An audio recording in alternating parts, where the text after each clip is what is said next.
Today on the podcast, we're talking the paranormal, the supernatural, and the unknown. This is the Kansas City Podcast.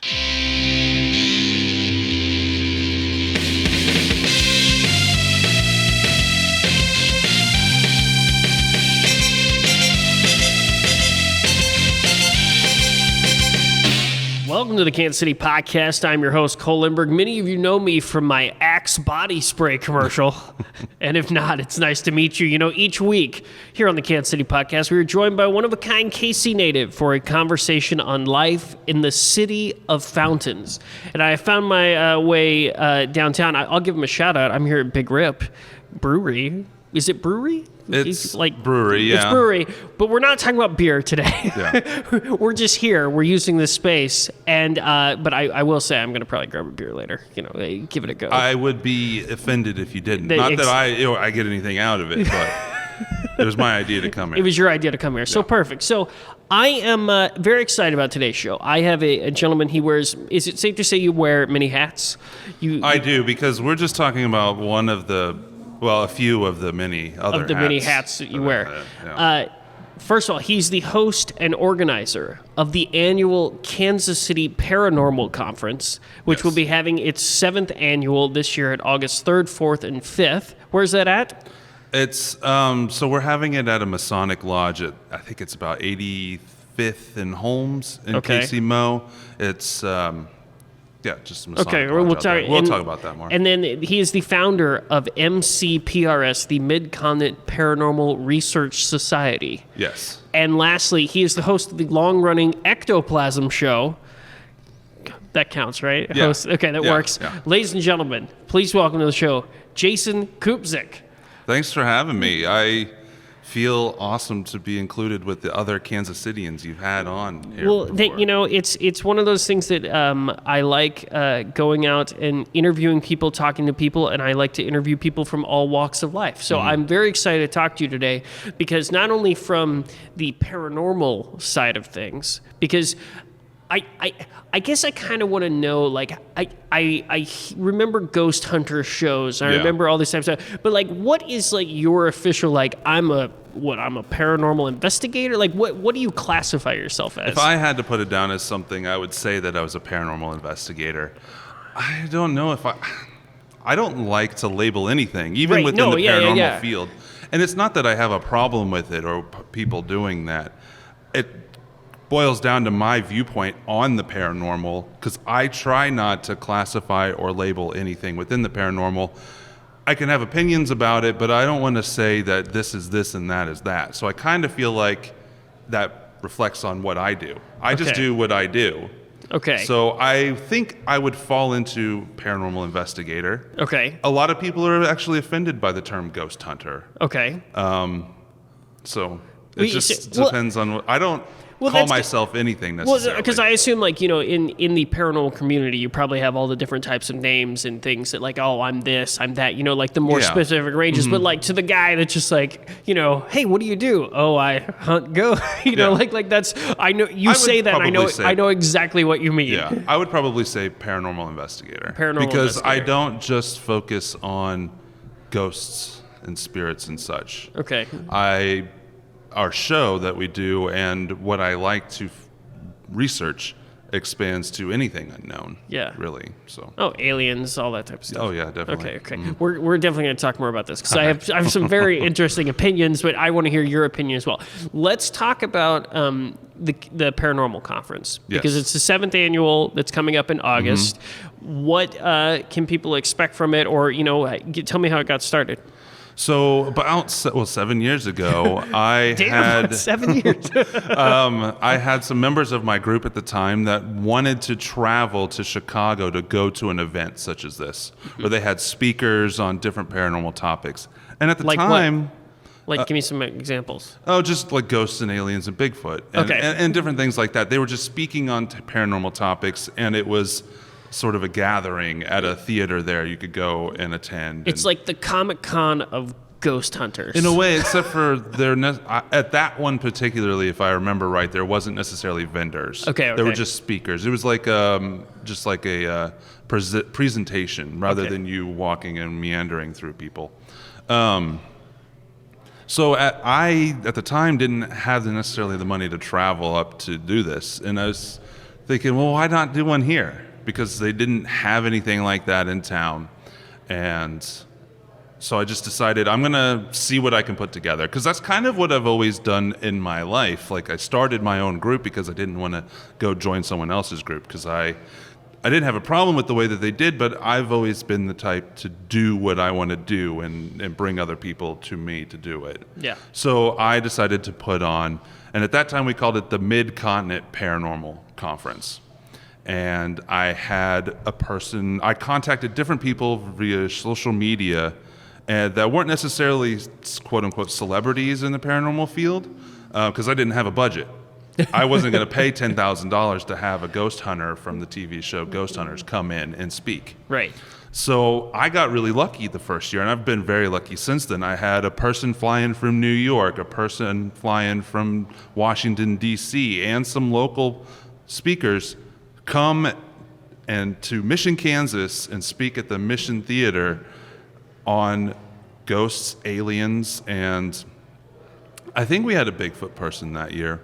We only had 3 or 4 people, and I don't have the details in front of me. It's been a while. That's all right. But yeah, I mean, they did it. They came in on their own dime and spoke at my conference, and tickets were just $10 to cover the venue, and that's different than a lot of other events like mine out there. Most events are like close to $100 to go to. Yeah. But yeah, so that's how I got started. I just decided I wanted to do it, so I made it happen. And since then, I've taken on a partner. So you mentioned that I host and organize. I do a lot of the organizing, and I'm a co-host now of it. Okay. I do want to give him credit, because if he listens to this, I don't want him to feel bad, because he helps put it on with me. Spread the love. His name's Hector, and he runs 10th Dimension Paranormal, and he actually spoke at the first conference. That's how I met him. He was a local guy, Native American guy, came in and spoke on spirits and Native American history. And after that, he said he'd like to run it with me. So he's running it with me since then. And I do a lot of the organization of it still, but he is there on the ground, help running things. Very nice. So this year, what? So vendors, speakers? Yeah, so we moved into this location last year.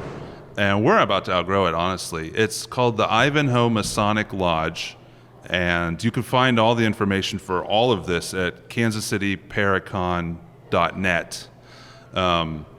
But we had last year, I'll talk about last year, because this year's still in planning.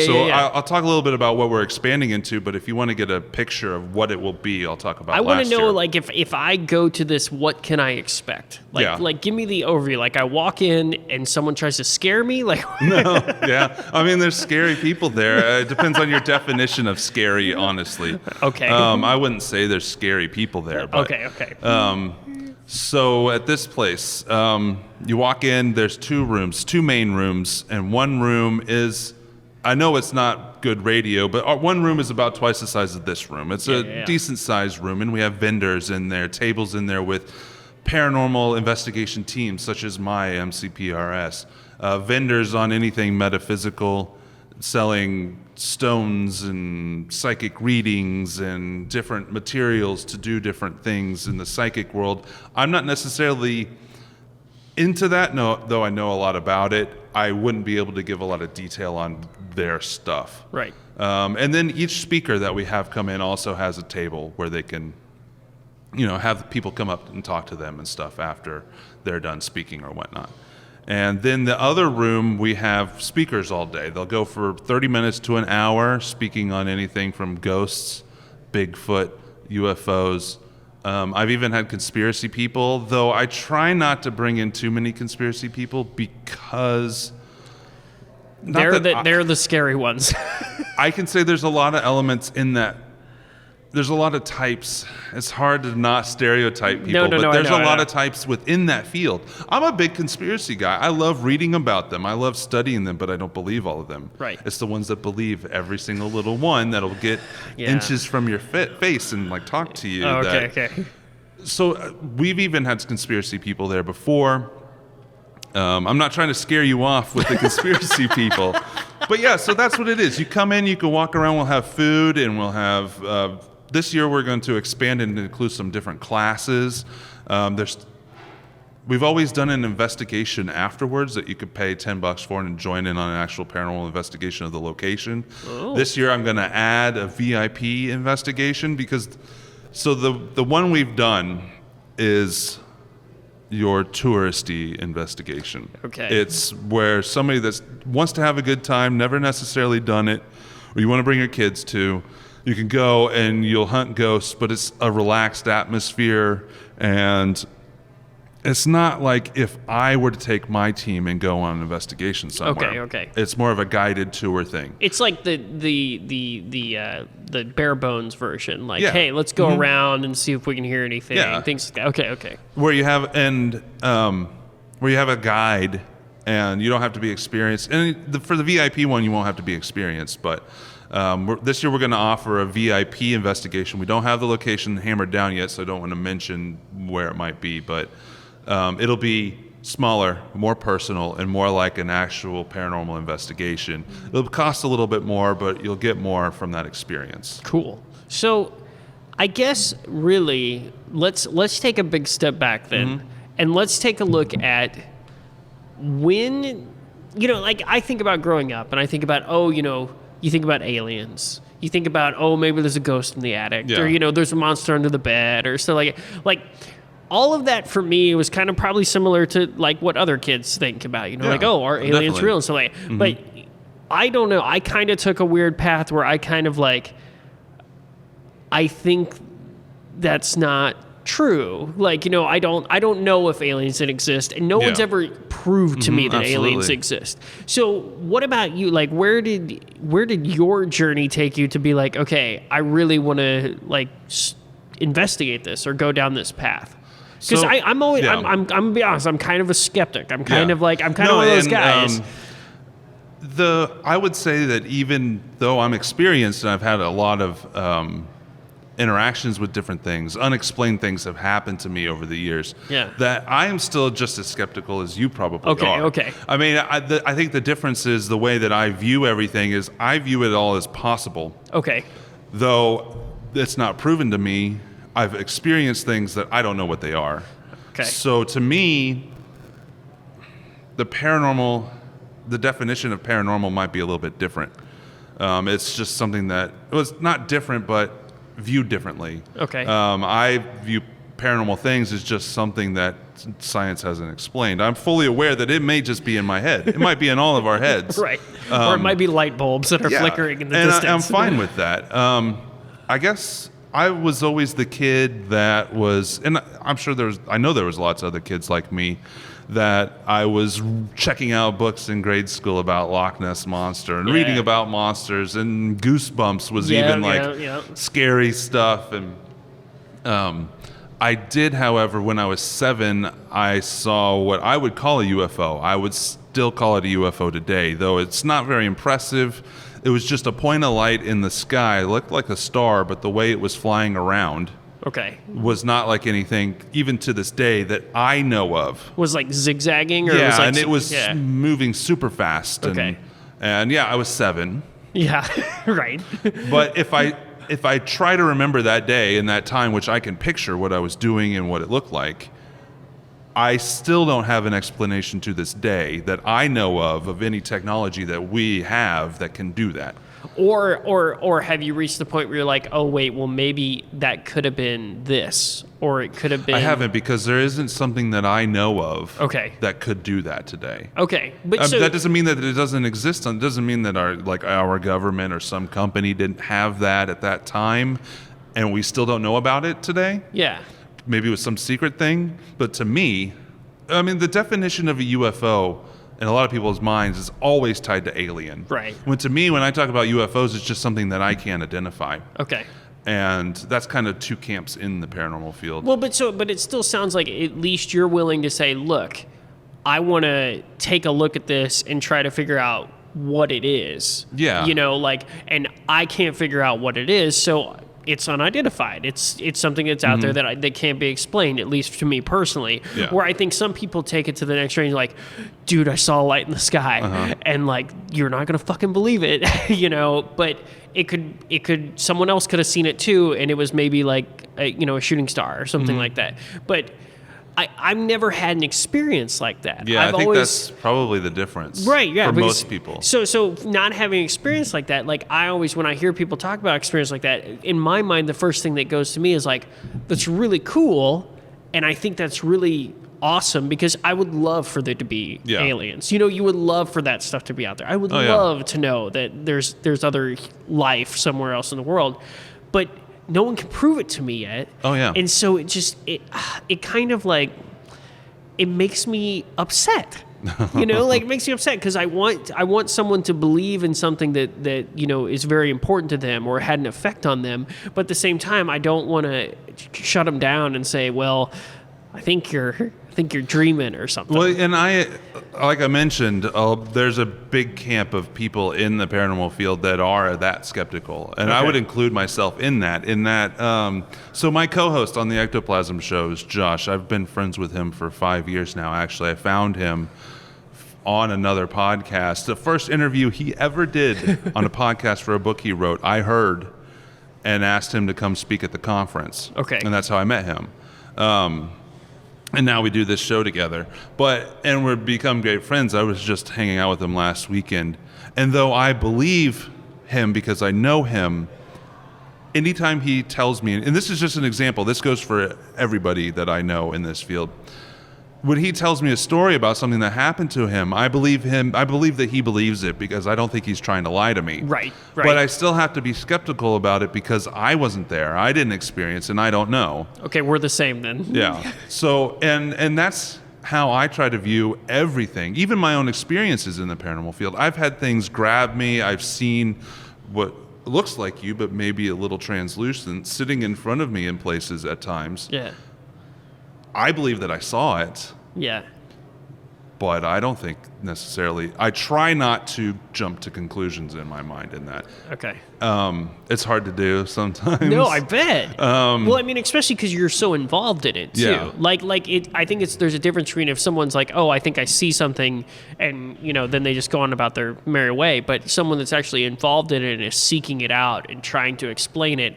I mean, does it put you on edge at times? Like, I think, like, you know, like when you involve yourself in something holy, you know, you're always searching, you're always thinking for something, you're always like searching it out. Do you think that like it creates some false positives maybe, or like? Oh, I'm sure, absolutely. I mean, I think it's just, I would compare it to,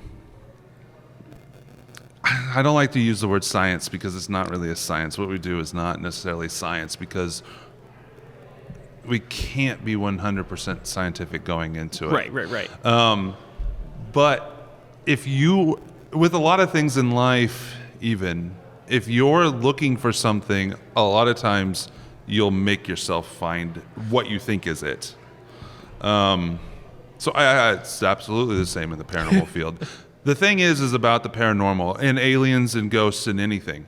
Yeah. So let's take aliens, for example, or UFOs. Well, let's take aliens. Okay. Alien abductions, specifically, for example. Anal probes. Yes. If 10,000 people have reported that happening to them, and one out of the 10,000 people it actually happened to them, then it's a real thing. Even though the 900 or 9,999 other people didn't have that experience, doesn't mean that one person didn't.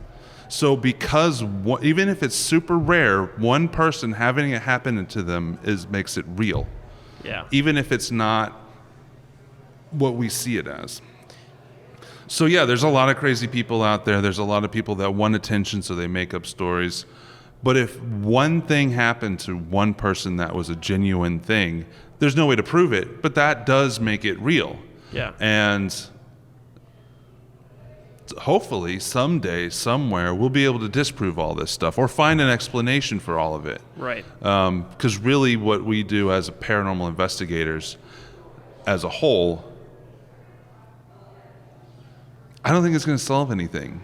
And I think that the people that make it long-term in this field have accepted that. Yeah. Because I go out to experience it for myself. I don't go out to try to prove anything. I don't go out to try to find anything to show anybody. I go out to pique my own interest. Gotcha. And I think a lot of people in this field that have been in it as long as I have do the same thing.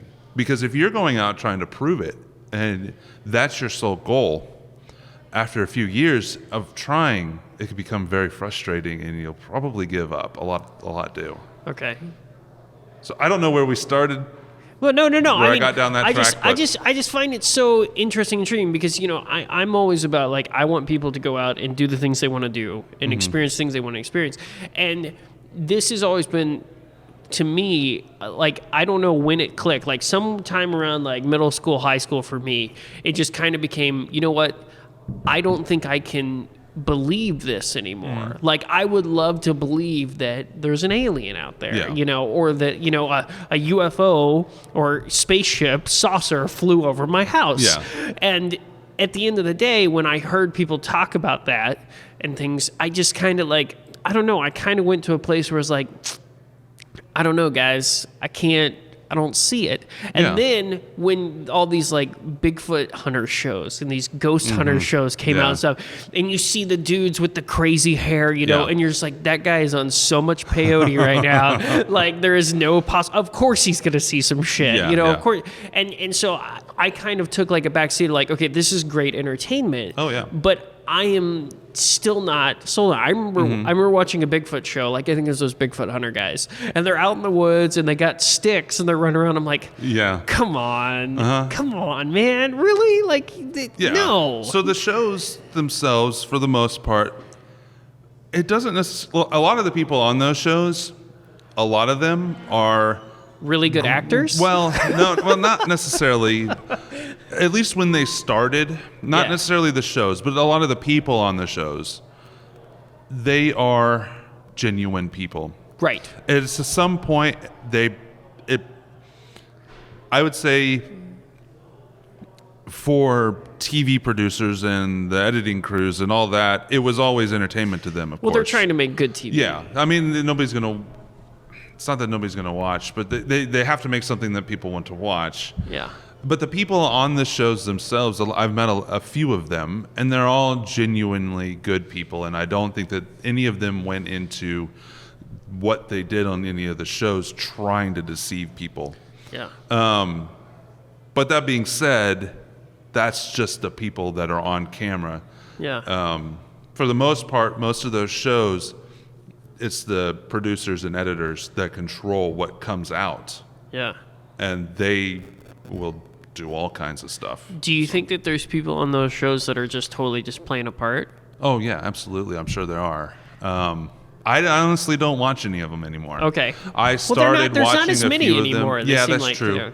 But I probably stopped 5-6 years ago. Yeah. Just because that was around the time. Actually, it's been longer than that now. But around the time that I really started going out and investigating a lot more, I kind of stopped watching most of the shows. I never really watched a lot of them to begin with. But once you go out and do it on your own, I found when I would watch the shows that the locations were interesting, but there's a ton of filler in there. Yeah. And it doesn't represent an investigation. He dropped the antenna. Oh, no. And it doesn't necessarily represent an actual investigation. Most of those shows, they're filming for 4 or 5 days, and they have to squeeze it down to 30 minutes or an hour, 45 minutes, even for an hour show. So I just stopped watching those shows. But as far as believing is a hard term, but I would say that most of what this is you have to experience it to know that there's something out there. Even if you can't explain it in your mind, to know that there might be something else out there. It's kind of like an inside joke or a location joke where you had to be there. You had to be with your buddies during this. People that weren't there at that time don't get the joke. Yeah. So it's kind of the same thing. If I'm there experiencing something with somebody else, we have that shared experience, but somebody else in the field even, like myself, if I was on the outside, I wasn't there. Yeah. So I try not to give my opinions on those kind of things because I don't want to make them think that I think their story's bullshit. I don't necessarily think their stories are bullshit, but I'm not going to wholeheartedly believe everything that they say. So when did it really click for you? Like when did it kind of come to the forefront of like, hey, this is something that I want to spend time doing or spend time I want to maybe not so much. Yeah. I want to like start investigating, or I want to learn more about this. I mean, I know you mentioned the thing when you're 7, but like, was it kind of just a gradual progression to get there, or did something like else happen along the way? Until I was about 20, I'd only seen UFOs, and I know that saying only seen UFOs sounds like, oh my God, this guy, he's seen so much that he's just like brushing off only seeing UFOs. But right. I had seen a couple different things in the sky, and when I was 7, and then once again when I was 18, and another time when I was 18. I was both 18, and at that time I was just online reading a bunch of stuff. Like I was interested in everything. Yeah. And reading about everything and taking everything in. And then when I was 20, 21, I moved into a place that had, I'd see like floating heads floating by a doorway. You see floating heads? We would have, my daughter at the time was like 2 years old and would talk about a man behind the Christmas tree every year for Christmas. And Santa? And just like, we had a ton of stuff happen in this one place we lived in that would be classified as like a haunting. Okay.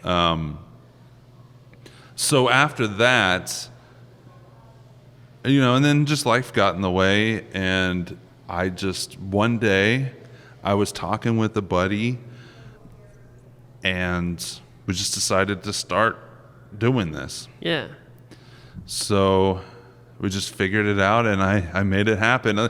There's a lot of things I try to take this philosophy in life overall. If you want to do something, just go out and do it. I say the same thing. Start asking people, start doing things, and stuff will start happening. So that's just kind of like, I didn't like plan this. Yeah. It was just like, that'd be cool to do. Yeah. And I'll do it. And now I've been doing it for so long that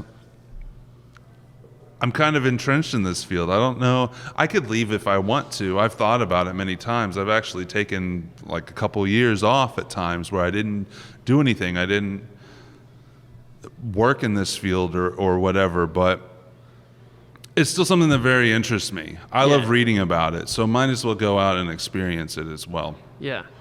Very, very interesting. Yeah, I mean, I'm the same way. Like, if someone wants to go out and do something, just go out and do it. Don't make any excuses. Go and do it. Yeah. I think for me, this is just one of those situations where like I hear your story and I'm like, I think it's fantastic. You go out and do it. But at the same time, part of me still sits there and goes, oh man, I hope this guy doesn't like, I don't want him to waste his time. Like what if he can't find anything? Like what if like it's, what if it really like. I've had clients worry about that kind of thing. Like, and I'm not trying to be rude or anything. I'm just like, wow, I really want you to find something, but in my brain, I'm just not wired that way to be like, oh, like if I hear a story, like I immediately go to like, could have been this, or something like that, So, I mean, is it when you go out and do these now, and we're going to talk a lot about, because I have so many questions about investigations,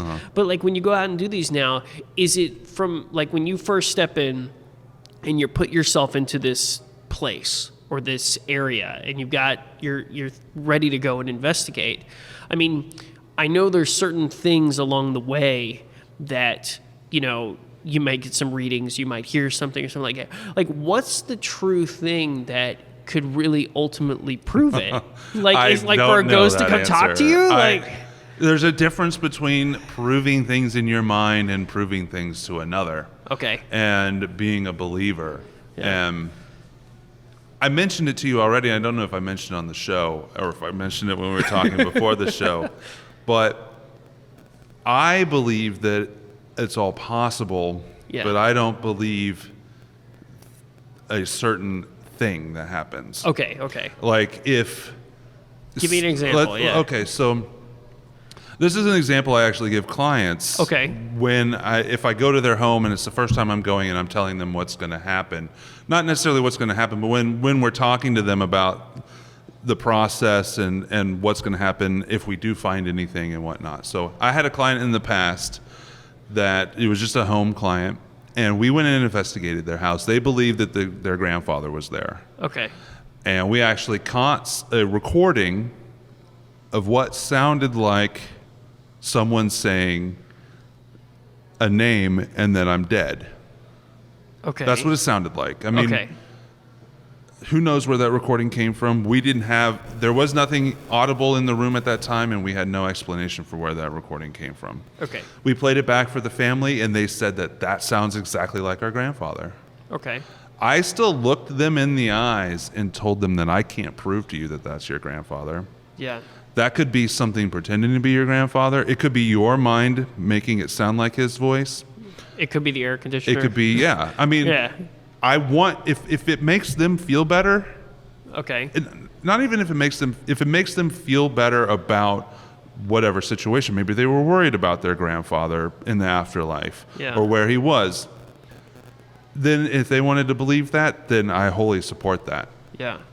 But even if they needed it, I would still tell them, even if they needed to believe, I would still tell them that I couldn't say 100% that is who it is and what it is. Okay. And that's what I try to do with everything. So yeah.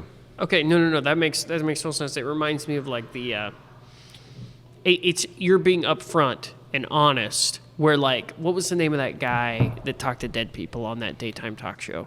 Like John Edwards or whatever his name was. Yes. And it's just like there's a gallery reading kind of. Yes. And you know, you see all these folks that are just in like total, you know, they want to hear something or know something, and I feel so bad for them. And like I always watch that show, like, and I would have to turn it off because I'd feel bad because he was pointing as like, yes, I am speaking to your dead relative, or yes, I am talking to your dog. Yeah. You know, and like, but so there are a lot of people, not a lot, I wouldn't say there's a lot, but there is a good amount of people in this field that are like that when they're working with clients. Really? Yeah. So I mean, there is and there isn't. A lot of those don't last very long because they.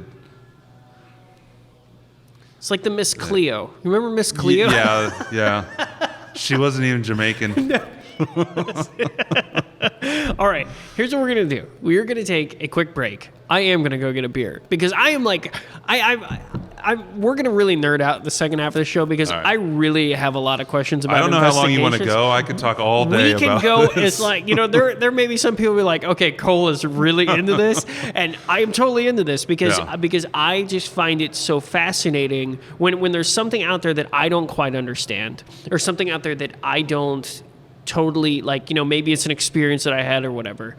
I always I just kind of brush it off. You know, just like, whatever, it is what it is. Could have been lights from a car or something like that. Let me ask you real quick before we go to break. Do you do that because you don't want to have to think about it? Or do you do that because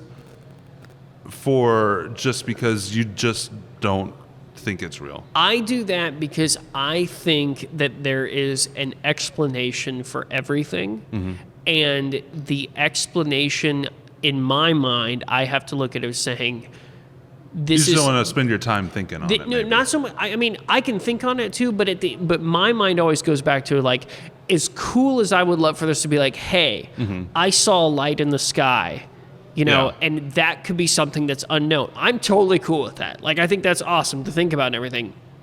But I always go back to, you know what? I don't have any proof. Yeah. And there's no way that I can prove myself that there's a light up there in the sky, you know, that I saw a light in the sky. So for me, I always come back to, you know what? It's got to be something else. It had to have been a plane, or maybe, you know, like there was a satellite crashing, or, you know, like all these different ideas in my mind of what it could be. But I step back on something that, like, I know I could see the answer being something, a logical reason for it happening versus oh, that is a spaceship, because well, I'd like no one can prove that to me that a spaceship's actually out there. If someone could prove to me that was a spaceship, I'd be like, hell yeah. But I need the proof. I need the actual proof to be able to pull it back. I'd like to think that I've come off as the same way. No, you have. I've just had the experiences. But see, that's what's interesting to me, because you've had the experiences and you're actually taking a step further to go and actually like examine them further. And to me, I don't really know. I don't know if that's something I think it'd be fun to do, but I'd probably just step back at the end and say, it's, it is what it is. Just like you said in that example, you would, even if we heard something or saw something, you would still not be able to definitively prove that that's what it was. But I would be able to say that I didn't have an explanation for it. And though see, and I come up with an explanation. In my mind, I come up with an explanation. Well, we try to do that. Yeah. But okay, so let's take a break so you can go get your beer, and then we'll get back into it. Because we're going to talk about investigation. We'll be right back here on the Kansas City Podcast. Hi there, Cole from the Kansas City Podcast. Hope you're enjoying today's spooky episode. Just wait till the second half. It gets very, what's the word I'm looking for? Spookier? Hey, while you're at it, if you're hanging out, let's just say, I'm thinking in my mind that you are sitting at home right now. You got your earbuds in, you're hanging out on your phone, you're listening to the sweet, soothing sounds of my voice, and you're saying, you know what? I still haven't given this podcast a review. Well, why don't you head on over to iTunes or Stitcher or Facebook, wherever you listen to your podcasts, and give us 5 stars. Help us out. Spread the word about the Kansas City Podcast. It's always much appreciated, and, if you tell me you gave a review, send me some proof, I'll give you a shout-out on the show. All right. Back to it. And away we go. Welcome back to the Kansas City Podcast. I'm your host, Cole Lindberg. We're getting very nerdy and, existential today. Yeah. Looking at paranormal. And I'm here with Jason Kupzyk, and we're talking paranormal.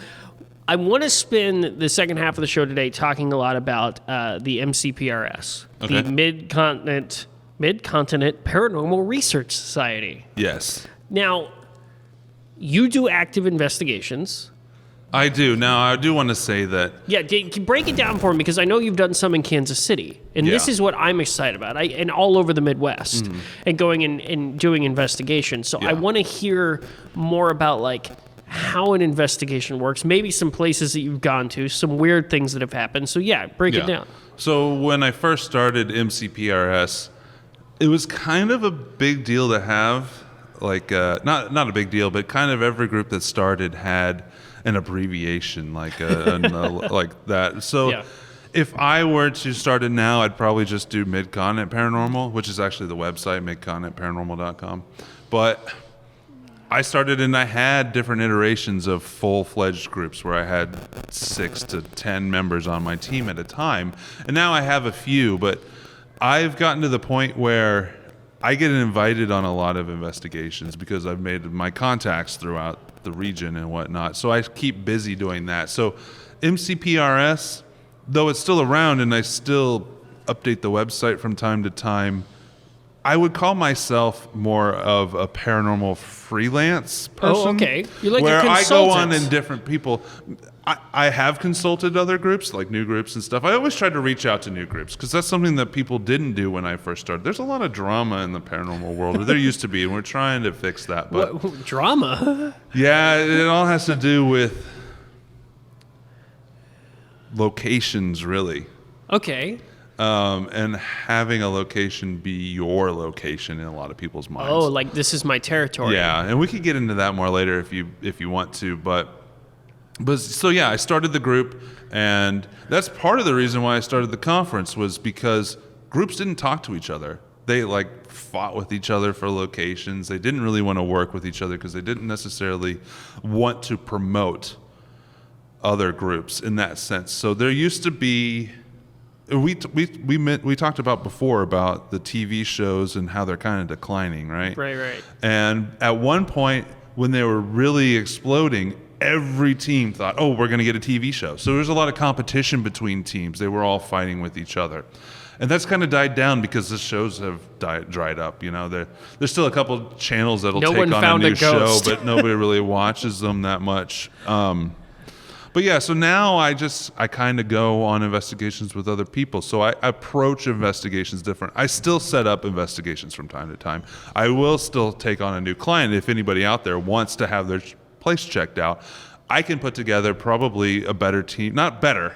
I can put together a seasoned team to come out that's mixture of a bunch of different groups. So I can still come and investigate your place if you want to contact me to do that. I still have people contact me. A lot of times I'll give them to a newer team, or I'll pass them off because I'm busy and I don't want to not, especially with the home clients, I don't want to leave them hanging. Right. But so now I investigate a little bit different. I'll go along on a group and I kind of hang back and observe what they're doing, where I'm also observing and investigating myself. Gotcha. But anyway, so a basic investigation of how I would conduct them when I had the full group just churning out investigations every few weekends.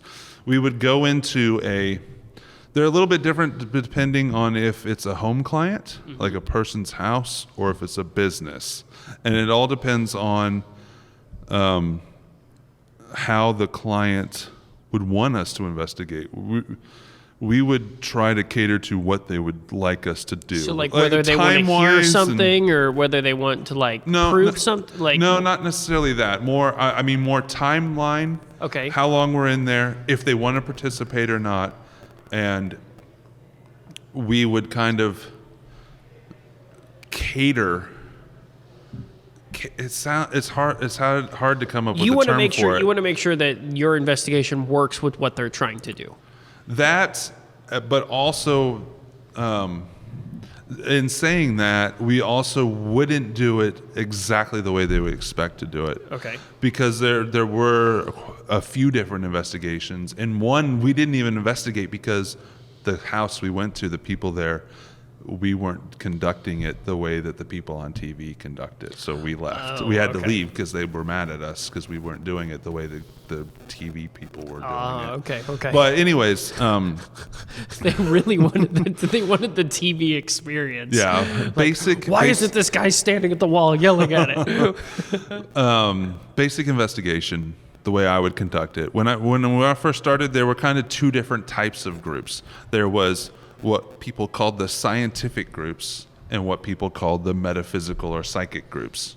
They would have, my team was more along the lines of what you would see on the original Ghost Hunters. Okay. Go in, set up equipment, and break up into teams and go around to different rooms, recording audio and asking questions and trying to get an interaction.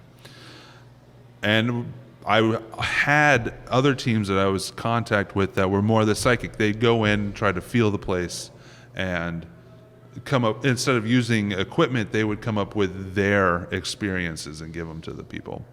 I had people like that in my field or in my list of contacts in case the homeowner wanted somebody to come in like that. Yeah, so we would go into a place, let's say it's a house. Okay. A residential investigation. Okay. We'd go in. I would sit down with one other person or by myself from my team, and we would interview the owners of the home or the clients, whoever's there, and we have access to. And even down to the kids, if the kids wanted to participate, if the parents were okay with that, we wouldn't force anybody to be interviewed if they didn't want to. But we wanted to record an interview with the people talking about their experiences and go into a little bit about what we do. And then as that's going on, I would have people that were there as well, but also setting up equipment.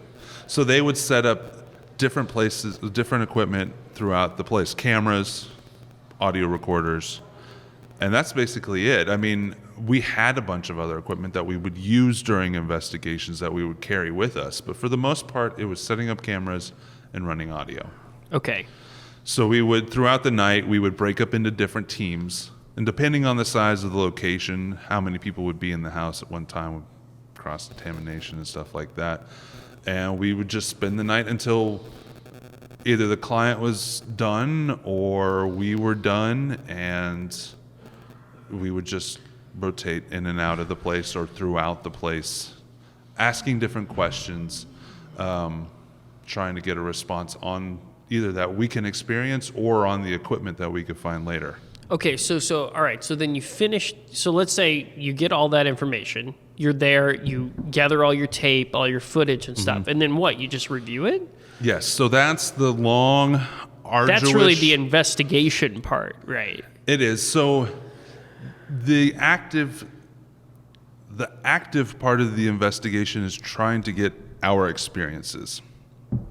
And actually being there, trying to invoke experiences that can be found later. Like asking questions and seeing if you get a response somewhere on an audio. The second half of the investigation is going, and it's not even the second half, I'd say the second, 3/4, because we would be in a place for, say, 4 hours. Not very long at all, right? But we would have 8 cameras going, all recording. We would have however many recorders going, all going. So we would have 64 hours of stuff to go through. Yeah. And who has time for that in their busy lives? So it would take a few weeks sometimes. Sometimes even longer to just sit down and make yourself sit there and stare. Well, imagine just sitting here and staring at the wall for 4 hours and nothing going on. Yeah. It's pretty boring, right? Yeah. You have audio to listen to at the same time, but so that's actually part of where teams get bogged down and kind of quit because they don't want to deal with that. It's hard to find people, honestly. So they want to that go would to a sit place there for hours. They want to go and experience it, but they don't want to sit there for hours and go work. through everything. Okay, so you go and gather all that information. What I'm always remember, on those shows, they would have all these, I don't want to call them silly, but, there'd be, these little machines they were carrying around and, ooh, there's a bloop, and they're I think a lot of them are silly, too. What the hell? What were they, E-meter, not E-meter, that's Scientology. EMF Okay, meters. EMF. Yeah, they have tons of different kinds of EMF meters. Now, but what does that even do? So it does read electromagnetic fields. Okay. And there is some thought and theory behind what a spirit might be. And I've already talked a little bit about my view on the paranormal. Everything's possible, right? So my view also has to be that if I think I might be doing things correctly, the other people that are doing it differently than what I might be doing it as, they may be doing it correctly too, right? Yeah. So those meters and those crazy things may work. I don't necessarily like them. I don't like using them. But I can't say to them that they're wrong for using it. So those EMF meters specifically, they read the electromagnetic field in any given spot. Okay. And so the idea is if you have a spikes, free floating electromagnetic, I don't know why I can't say that. I'm only on the second beer. The electromagnetic field. Yes. If you can go up with the meter and go down and go all around and it's only in this one spot, that might be feeding something that's there. Okay. Maybe. There's also, I don't know how, I have a basic idea of how electricity works and how electric fields work. And there's a junction box right behind you, right, with the plug in it. It could be that there's some weird thing bouncing off with that one and that junction box, and there's a little free floating electromagnetic spot right here just because of the way they interact with each other. We don't know that. Mm-hmm. I would say that all those different pieces of equipment, in and of themselves, if you have one experience with one piece of equipment, you have to write it off. But if you have one thing doing one thing and this thing doing that thing that reads a completely different thing and you're experiencing something at the same time and all this, how I view that equipment is it adds to your experience. Yeah. It doesn't prove anything. Yeah. But if you're seeing something happening or if you're feeling something happening even, and these meters are doing things as well, it just adds to the experience and adds to, you can say, well, we had this happen and this thing was also doing this at this time. It's like I said it previously, it doesn't prove anything. Yeah. It doesn't prove anything, and it probably never will. And a lot of the equipment, I think, is faulty, and I think a lot of it is used incorrectly. Because, for one, it's all made for another purpose. Yeah. It's made for electricians, those specifically, or there's other things. There's new things that are, they call them spirit boxes, and it's a radio that speeds through radio stations. It's only on one station or one part of the dial for a split second. But it just continually loops through all of the radio frequencies that thing can pick up. And I've had some crazy experiences with those things. I won't say that I haven't, because I've had times where I've been in a place where somebody had one of those. They were asking questions, and there were responses coming through that had to be over like 10 radio stations. Yeah. But it is picking up radio stations. Yeah. So, I mean, I guess I have to go back to, I don't know.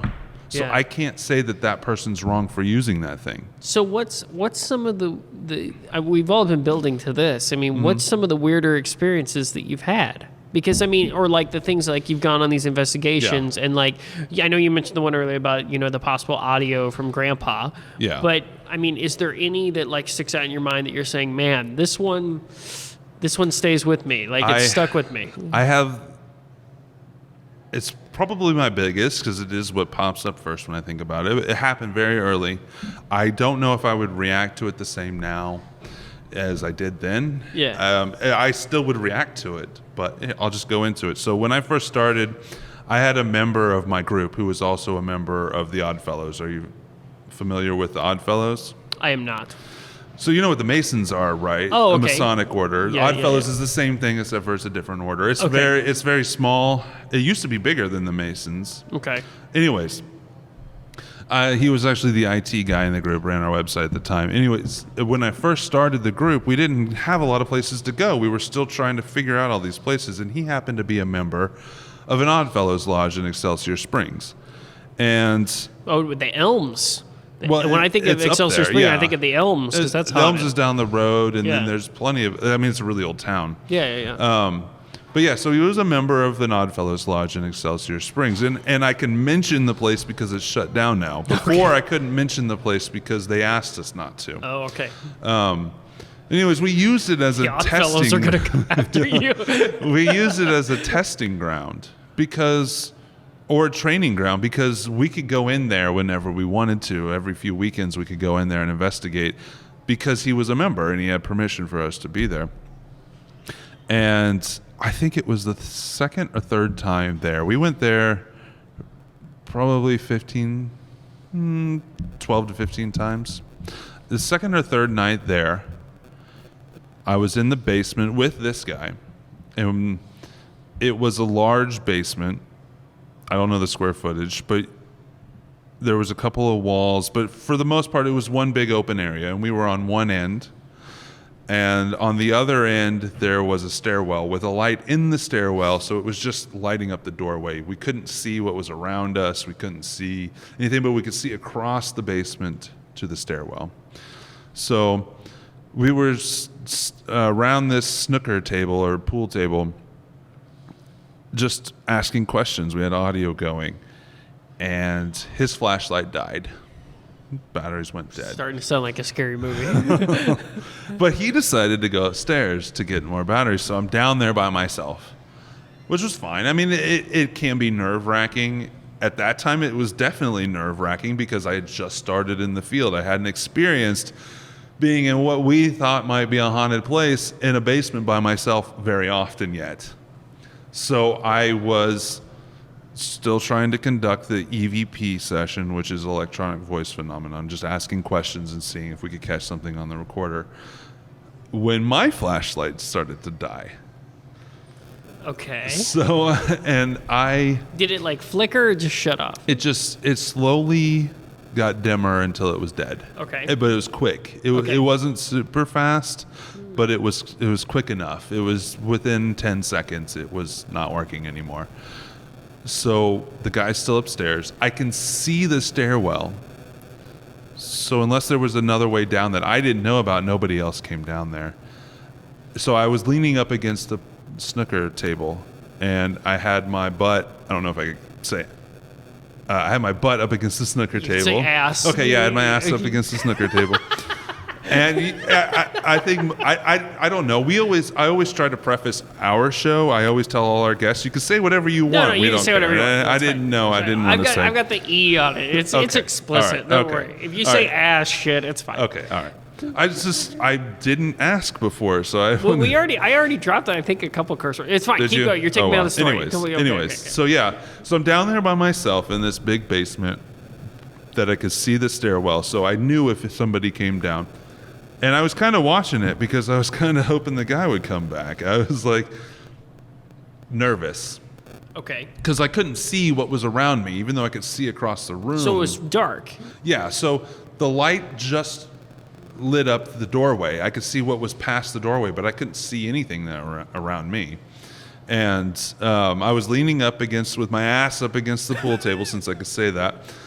And I was just watching the doorway, and I had the recorder going, and I felt from behind me a male chest, probably, I mean, it could be a female, push up against my back, and I felt arms wrap around me like that.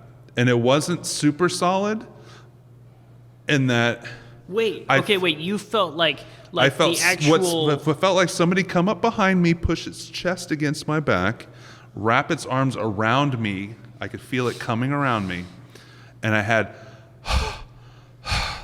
on the back of my neck, and it blew up my hair. And I didn't yell, I didn't run, but I started walking towards the doorway. And by the time I got over there, it was probably the adrenaline. I don't know what it was. I was drained. I had no energy. I couldn't go up the stairwell. And it took me a good 45 minutes to feel halfway normal again.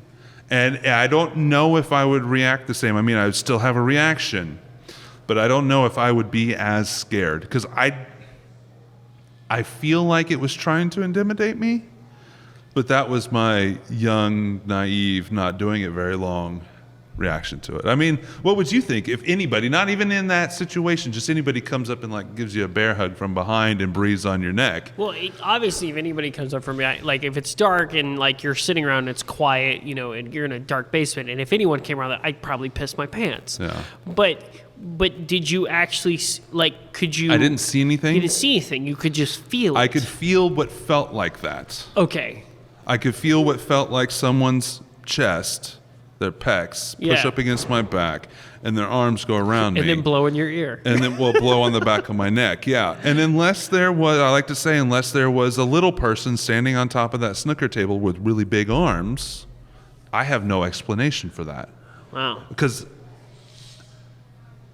yeah, I couldn't see around me, but there was no way in my mind physically that somebody could walk up behind me and do that, because I was up against the pool table. Because you were up against the table, yeah. And even though that happened early on, and I've had lots of experiences then, that was still one that probably affected me the most, and it still stands out. Because I've had other things like grab me at times and like felt things on me at times. But this was like, it felt like it was telling me that it was there, and I had no way of stopping whatever was going on. So where was the other guy? Did he ever come back? He started coming down as I reached the stairwell. There were other people in the building, but they were all upstairs. Okay. So we had the basement to ourselves. We went down there. All the lights were on when we got down there. We turned off all the lights, and that was the only way up and down. I looked because we'd been there several times since then. I mean, I think it's pretty obvious what happened. Yeah, what happened? It was the Excelsior Springs Strangler. Yeah, I mean, I don't know. I have to, like we talked about before, I try to come up with explanations for that. Yeah. And I just can't. I mean, I just can't. Do you think... Unless it's in my head, which it very well could be, I have no explanation for it. Do you think that because you're in that moment, right, and you're there in the basement, it's quiet, you're very intensely focused on something. Like, do you think that, I don't even want to say like, what's the word I'm looking for? Not placebo effect, but like you know, you could like that it could like if you're already putting yourself in an intense, like heightened state, do you think that it could? I don't know. Part of me wants to be like, oh, I think about like when I go to a haunted house. When I go to a haunted house, I know I'm going to go in and I know I'm going to be scared. And so I've already put my mindset of like, hey, I'm walking through this dark hallway and I know something's going to come out and grab me, or I know something's going to come out and spook me, but and I'm going along with it and I'm fine and I'm enjoying it, but I'm already put myself in a heightened state of like, okay, I need to be really careful when I turn this corner. Like, do you feel like, looking back on it now, that like you were in that space, or was it just I can't say that I wasn't sitting there thinking about what could happen, because of course I was. Right. And I was trying to get stuff. Originally, at that point, I was just trying to wait for my buddy to come back down the stairs. Really, it was practice. That and at that point in the night, through that experience, like before we were, I had my buddy there, because we always try to work in teams. We don't try to leave anybody by themselves unless they want to be. We actually do that now. But at that time, we didn't want to leave anybody by themselves just because. So I can say that up until just before that point, I was trying to get some reaction. But then it turned into one point, I was just watching watching the stairways, hoping somebody would come back down. Right. Though I was still in that environment thinking about what could happen. And I can't say that I didn't make it happen. But I can say that what I was focused on at the time and what I was thinking about that may happen or I may want to happen was, oh, there'd be some noise over there. Or I would hear, see something over there. I wasn't thinking about, in my mind, I couldn't imagine that happening to me. Doesn't mean that I didn't make it happen. Yeah. But that wasn't something that I was sitting there focusing on trying to picture to make happen. Yeah. See, I've never been in an experience like that. So I can't, part of me just kind of, I 100% believe you. I 100% want to know what the hell it was. Yeah, I mean, I did too. It's just, I just find it very like in my mind, of course, when we've talked about this, like my mind immediately goes like, okay, the dude went upstairs, he came back down around and he was fucking with you, basically. There was a different, and he but that's my first thought. But then I'm like, no, I mean, I don't know. So like I immediately go to the point of like, what could it be? But I can't, that's a good one. I can't. There wasn't, so I can say that there wasn't anything solid because it was dark anyway, so I may not have been able to see it. Even though it's hard to explain darkness really, unless it's like super, like I couldn't see my surroundings, but I could, if I held my hand up to my face, I could probably see it. Yeah. But that being said, I was able to, when I felt that happen, I was able to just walk away. It wasn't holding me back. Yeah. I felt it happen, but it wasn't actually holding me. I feel like if it was an actual person, I would have felt the hands fall away. Right, or I wouldn't have been able to walk away from it. And for me, and plus the pool table. So I just don't. I don't have it. Was it a dead person? Who knows? Maybe it was a little like alien, like just saying hi. I mean, probably in my head. Who knows? But it was still, even if it was in my head, even psychology doesn't have an explanation fully for that. That I know of anyways. Yeah. I mean, there are psychological things that you can imagine, of course. I've never experienced anything like, maybe I had a one-off, but I've had other things grab me and stuff. Nothing that intense, but maybe I had a one-off psychological experience. Maybe. But I don't know. I just don't know. So what's some other spots in Kansas City that you've been to and that you've gotten to experience?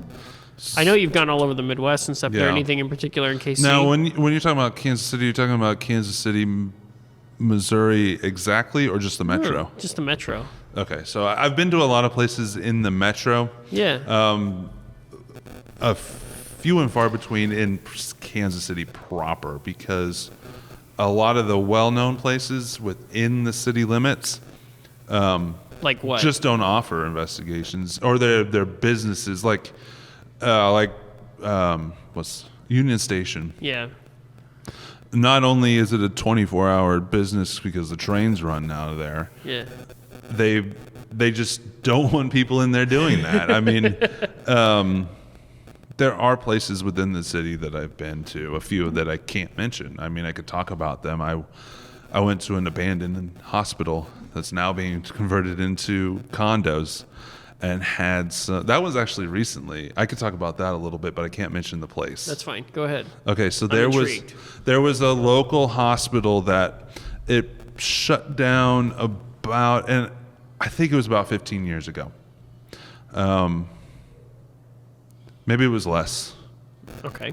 I don't really know. That's okay. You're being vague. That's fine, because you don't want to give it away. That's fine. Give it away. Anyway, so it was an abandoned hospital within Kansas City. It was a large hospital, and it was 6 stories tall. I can't say that. And it was just left. Okay. One wing of the hospital had already been converted into condos. And I got invited on this investigation by another team. And they had been there a few times before.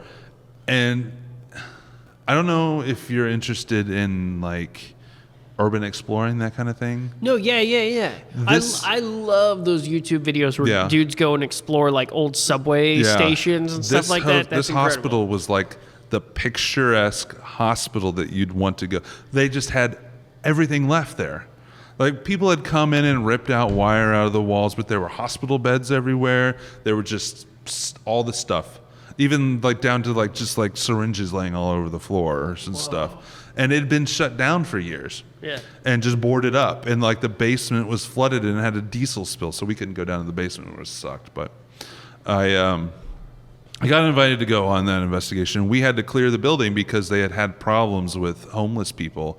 We had to go through with security and go through room by room and door by door and level by level to make sure there was nobody in there for our safety more than anything else. So we did that, and we investigated throughout the night. And though they investigated differently than I normally would, I participated in their investigations. But there was one point where I just wanted to go to a different area. And nobody wanted to go with me, so I just went off by myself. It's not that good of an idea, especially in that kind of place, because there was no power there, of course. It was the middle of the night, and there was no maps of the place. It was a massive hospital. I just wandered off by myself. And I went up to the roof. I got to walk around on the roof. That was awesome, actually. You could see all of downtown, and you were only like a mile from downtown and whatnot. And that was really cool. And then I was up on the top floor by myself for a little bit and had a weird feeling up there. But, that's just what it was. It was just a weird feeling. And then I decided to start making my way back down. There were some of them on one of the levels and then some of them on a different level, and I kind of knew where they were, but I didn't really know my way around the place. And the place was degraded to the point where there were stairwells that were like half knocked out, where you could go down like 2 levels, but then you had to cross the building and go down again, because you couldn't just like take one stairwell all the way down, because it was that like falling apart. So I was trying to make my way down and go through these different layers. And then when I got to the 2nd floor of this hospital, for some reason, and I kind of do this from time to time, I just follow my intuition. I just felt like I had to go walk down this hallway and go see what's down there. I just wanted to explore the place, really, because of the urban environment. And you're in a cool old building and you want to check it out. Yeah, and one of the things that I've failed to mention before, I would say now especially, 60 to 70% of the reason I love doing what I'm doing is I get to experience these places, these historic, whether they're historic or not. I get to go in and experience these places that people just don't go to, or have never seen. Yeah, one of the places I'll mention and talk about later is Longview Mansion. I don't know if you're familiar with Longview Mansion, I've had a dozen plus nights in there where I just had my team and we were just left in there for the night and we locked up and we left. We had free roam to the entire place, and we get to go in the attic and the basement where the public just don't get to go. We get to experience that place firsthand where, like, if you just wanted to walk in there, you'd probably get stopped. Right. But at the time, we just had free reign and we got to go into these awesome places. Anyways, back to the hospital. I was wandering down this hallway and there were some areas where they had painted arrows to the closest exit, but I ended up in an area that didn't have that they hadn't gone into before, and it was a kitchen area, and it wasn't necessarily the kitchen, but it was like the support area. There was just kitchen stuff everywhere. I was walking along and I had a flashlight in one hand. No, I had the monopod with the camera on it. It's just like it's a glorified selfie stick. Oh, okay, I know what But it had a camera on top of it, and I was holding a flashlight. And I actually had my phone with the flashlight going in the other hand because this flashlight was dying. And I was just looking down the hallways. I was just walking along, looking into rooms and stuff, and pointing the camera in there with the flashlight. And I had my camera or my phone in my left hand with the camera activated, or the flashlight activated, but the screen was black. Because I had the screen off. And as I was looking into a room to my right with the camera and the flashlight, I felt something grab my left hand and shake it, like they were saying hello, and pull it. And I have this, I don't have my facial reaction recorded because the camera was pointed away from me, but I went back to see how I reacted to it. Now, I didn't scream. I'm proud of that. Okay. I didn't run, but I stopped. And then I looked at my hand and I turned around and started trying to find my way out. I wanted to get out of there. I had that fight or flight feeling. Okay. And obviously I couldn't fight anything. Yeah.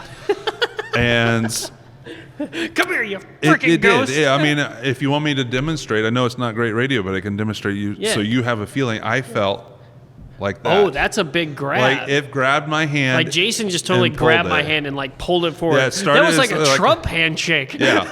And the thing was, is I could have hit it myself. I could have, whatever. There was a part of my phone that was activated and it was on an app that I know that I didn't click. Okay. So maybe in some like reaction, I hit some stuff and made it happen. But as I was trying to find my way out, I still had my phone going, but now it was lit up. The screen was lit up and there was some app open that I knew wasn't open before. And when I finally got out and down to where the rest of the group, they said I was white, like all the blood had drained out of my head because I was just like, I felt like it was following me. I mean,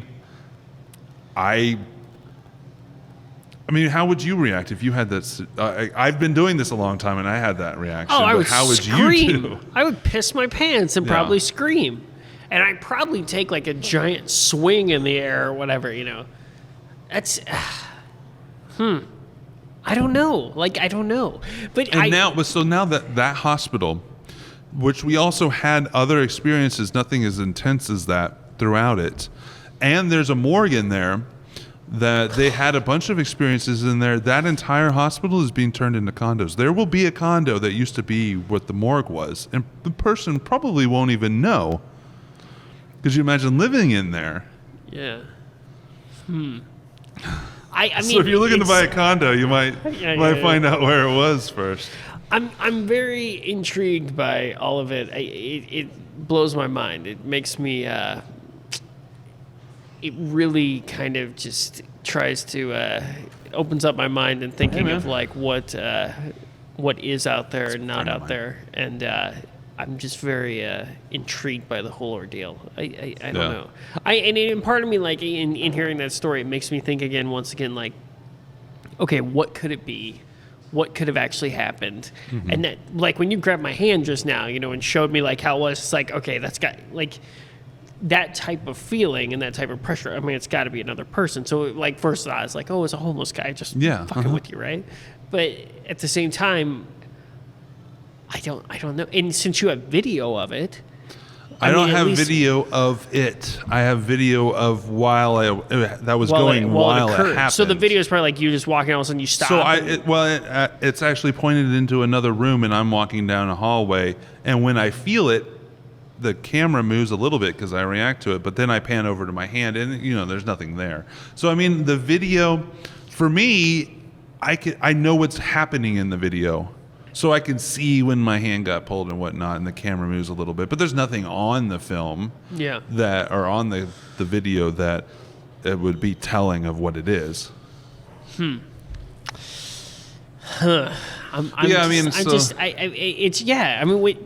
See, and once again, though, you're going and putting yourself in those experiences, and that's not something I'm doing. So, I can't confirm or deny, what you're saying actually did happen or not happen or what it could have been. But it's very, I don't know, man. I guess that's part of the excitement about it and the fun about it too. That you don't know what it is and you want to figure it out. I'm very I want to intrigued. have those experiences. If I wasn't having them, well, that's a double-edged sword, because let's just say, so the flow of an investigation can absolutely change on what happens. Let's say we're there for 3 hours and nothing's going on. We're going to want to pack it up and go. Yeah. But if we're there for 4 hours and things are happening, we're not ready to go. Yeah. So we're absolutely there in hopes of things happening. So we could be putting it into the environment, and it could be reacting to us even. So yeah, we definitely could be manifesting it in some manner. Right. Even if it's just an internal thing, it could be all. I can say that there's been plenty of times where I saw something and somebody else next to me saw it too, and we didn't talk about it at the time, but we both saw it. Yeah. So it was experienced by more than just myself. Okay. And that's a little more valid, a little more valid in my mind, but that still doesn't mean that we weren't affected by something in the same way that is completely explainable. I believe all of it's completely explainable. We just don't know what the explanation is. I'm very intrigued. I think I might have to go on an investigation and probably piss my pants. I don't know. There's a place, and I only bring it up because you were talking about there's a place just down the road here. Yeah. That I investigated a couple times. It's called Black on Burlington. It's an event space. Oh yeah, because we're in North Kansas City. It's just a couple blocks from here, and we actually had access to the whole building. There's other businesses and stuff in there. We didn't go into their offices and stuff. We had access to all the hallways and stuff. But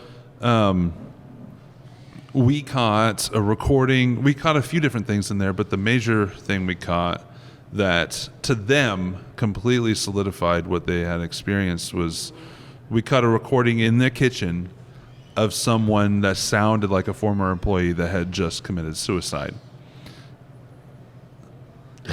And to them, we couldn't verify that because we didn't know the former employee. And that goes back to when I talk to clients about, I can't prove that it's that. Right. But to them, they were so happy that, not necessarily happy, but it validated what they had experienced. And that's mostly what people are looking for, especially residential clients. They just want to know that they're not crazy, that other people might experience it as well. And I've always been lucky in the sense that I've always been good at making people feel that way. Yeah. That they're not crazy, that other people and somebody else heard it. Okay. Or even if I don't experience it, I've always been very good at explaining things to people in a way that makes sense and that makes them feel better about it. It's a very interesting world. It's a very interesting thing. Jason, we are nearing the end of our time today. I want to thank you so much for being on the show. It's going to take me some time to digest all of this. I'll be honest with you. We didn't get into a lot of places within the city. Yeah. I know you wouldn't want to do it right away, and I'd rather space it out too. I would love to come back on in the future where we can focus on locations within the city. I would love that. I think that would make for a great episode, especially, and maybe even go as far as maybe go on an investigation or something like that. I think we can definitely make that happen. Let's do this. It is your time to shine. It is your time for some plugs. Tell people where they can find you. Give information on the Ectoplasm Show, all that type of information. The floor is yours, sir. Go ahead. All right. Well, the Ectoplasm Show it used to be bi-weekly. Now we put out at least one episode a week. We do a news, paranormal, odd, strange, whatever we want to talk about news episode, or it's just current events. We talk about anything weird in the news at that time, and we put that out usually Tuesday mornings, sometimes Wednesday mornings, once a week. We also throw in topic episodes from time to time where we talk about any paranormal topic we want to talk about. From Bigfoot, ghosts, Mothman, anything. We just did a whole episode on Mothman where we actually came up with an explanation for why it happened, a real explanation. It was Green Berets training in that area at that time. So that's what you can expect. I also lately have been going out to other events and interviewing people at these different events, so there's some of that mixed in as well. You can find all that information at ectoplasmshow.com. Any social media stuff out there is also connected to that website, so you can find us all through there. It's just the Ectoplasm Show or Ectoplasm Show on iTunes or anywhere else you can find this show. We're also there. And we're coming up to episode 256, I think. And I hope by the end of this year to get to 356 episodes or 365 episodes. So we have one. Somebody wanted to start on January 1st. They can listen all year long to one episode a day. And so, there you could go find that. It is explicit, and we laugh about a lot of stuff, and we make fun of a lot of stuff. So if you like that kind of show, come check us out. Also, the Paracon, if you want to come to Kansas City Paracon, go to kansascityparacon.net. We are looking for vendors, and if you're interested in participating or speaking, just contact me, and we'll try to work something out. We're expanding to 3 days this year, hopefully, and we're looking for other people to bring stuff that we don't necessarily have already. Also, I love bringing in locals to do anything with it. If you have a place to investigate, if you want me to come check out your house or your business, you can find me at any of these locations, as well as midcontinentparanormal.com. And I'm trying to think of what else I can mention. Might as well talk about. Perfect. I think you hit them all. And we will have a link on our page, on our website, to all of that information. So you can always go to our website, thekansacitypodcast.com. Remember, you can follow me on Twitter at Cole Lindbergh, and you can check out the Kansas City Podcast on Facebook, Twitter, Instagram at Kansas City Pod. Jason, any final words of wisdom before we leave today?